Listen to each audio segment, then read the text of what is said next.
Hommage aux visionnaires qui firent advenir le siècle des Lumières.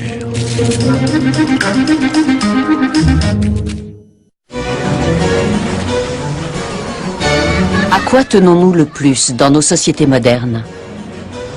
À la liberté de nous divertir, de parler, de débattre, d'exprimer nos opinions, de lire, d'écrire, ainsi qu'à la science et à la technologie qui rendent toutes ces choses possibles.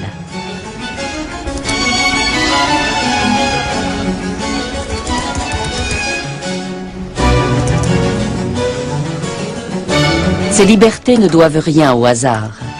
Elles ont été conquises grâce au courage de quelques visionnaires à une époque fascinante de l'histoire. Tout commence au XVIIe siècle en Europe.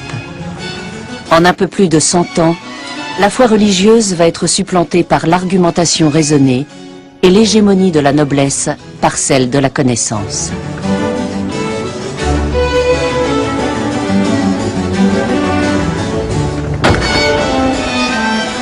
Cette bataille remportée de haute lutte contre une église toute puissante et des souverains impitoyables a posé les fondations de notre monde moderne et marqué les débuts du siècle des Lumières.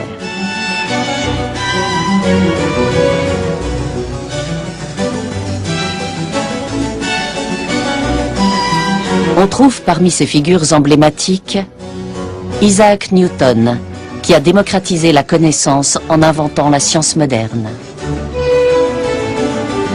Denis Diderot, qui a défié la mainmise de l'Église sur la connaissance, et Erasme Darwin, dont les découvertes d'avant-garde ont remis en question le monopole de la vérité auquel prétendait l'Église.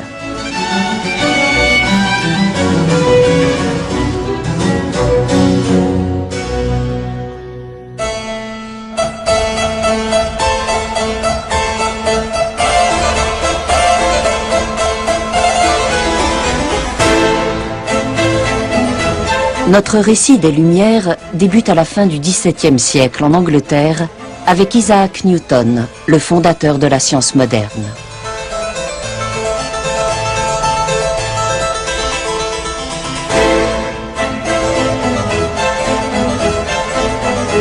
L'existence est alors largement axée sur l'obéissance et la croyance. Les gens obéissent à l'Église, qui les exhorte à obéir au roi sous prétexte qu'il a été désigné par Dieu. Les gens croient ce qui est écrit dans la Bible et non ce qu'ils découvrent par eux-mêmes.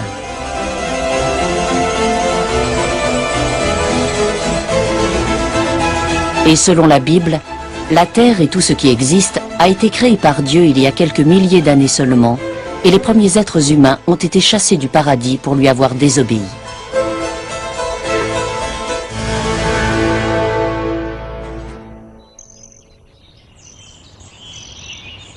Isaac Newton affirme que la connaissance n'est pas le fruit d'une foi aveugle, mais le résultat de l'observation, qu'elle se trouve dans le monde qui nous entoure et pas uniquement dans la Bible.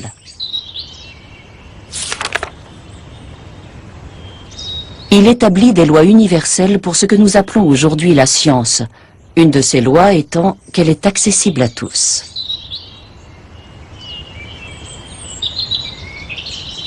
Tout le monde sait qu'Isaac Newton a développé la théorie de l'attraction universelle en regardant une pomme tomber par terre. Les faits se sont-ils effectivement déroulés ainsi? Nous l'ignorons. Ce que nous savons en revanche, c'est que peu avant sa mort, il a raconté la même histoire à 4 personnes différentes, ce qui tendrait à prouver qu'il voulait convaincre les gens que c'était la vérité. Le génie de Newton est de voir des choses là où la majorité des gens ne voient rien. Au lieu d'un espace vide entre la pomme et le sol, Newton voit une force qui attire n'importe quel objet vers la Terre, la gravitation. Newton a dit, c'est une seule et même force, à savoir la gravitation universelle qui fait tomber les pommes de l'arbre et qui fait tourner la Lune autour de la Terre et la Terre autour du Soleil. Cette théorie peut être démontrée grâce à l'instrument que j'ai devant moi, un planétaire, qui figure le système solaire et modélise la trajectoire et la révolution des 5 planètes autour du Soleil.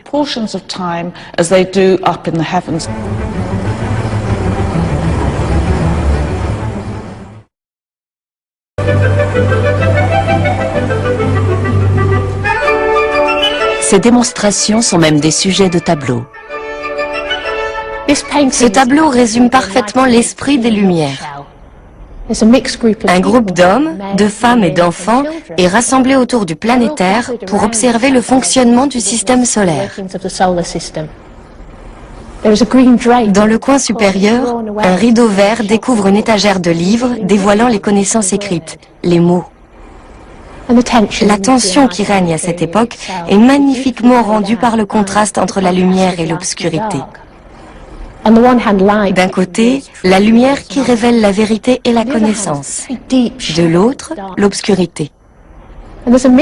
Une obscurité dissimulatrice, qui ne nous dit pas tout ce que nous devons savoir sur le monde dans lequel nous vivons.